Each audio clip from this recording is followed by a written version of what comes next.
अकोला महानगर पालिका परिषद चुनाव से पहले भाजपा बंडखोरों से संवाद स्थापित करने जा रही है।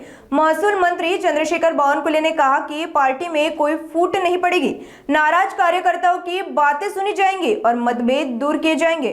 गौर से सुनिए क्या कहना है चंद्रशेखर बावनकुले का। त्यांच्याशी मी चर्चा करणार आहे, आम्ही त्यांच्याशी चर्चा करणार आहोत, ते आमचेच कार्यकर्ते, आम्ही त्यांच्याशी चर्चा करू। ते त्यांची नाराजी दूर होईल का असं वाटतं? आता आम्ही चर्चा करू, शेवटी काही चर्चामधून मार्ग निघेल। त्याच्यातून फक्त एकच त्याच्यातल्या काही लोकांनी आम्ही भाजपचे अधिकृत उमेदवार असं सोशल मीडियावर प्रचार करतो। आम्ही निवडणुकीचा राज्याचा प्रभारी आहे, आमचे अध्यक्ष रवींद्र चव्हाण जी आहे, आम्ही त्यांच्याशी चर्चा करू आणि कुठेही आमच्यामध्ये मतभेद होणार नाही, मनभेद होणार नाही, काळजी घेऊ। त्यांचं म्हणणं काय ते ऐकून घेऊ, आमचे त्या ठिकाणी संघटनेचं मत काय हे ऐकून घेऊ, दरी पडणार नाही याची काळजी घेऊ, मतभेद मनभेद दूर करू आणि एकत्रितपणे पुढच्या काळामध्ये महानगरपालिका ही विकसित महानगरपालिका करण्याकरता जनतेला या ठिकाणी दोन्ही सरकारच्या माध्यमातून येणाऱ्या योजना मिळण्याकरता आम्हाला एकत्र येणं आवश्यक आहे। निश्चितपणे मी सर्वही चर्चा करील, आम्ही सर्व चर्चा करून यातला मार्ग काढू।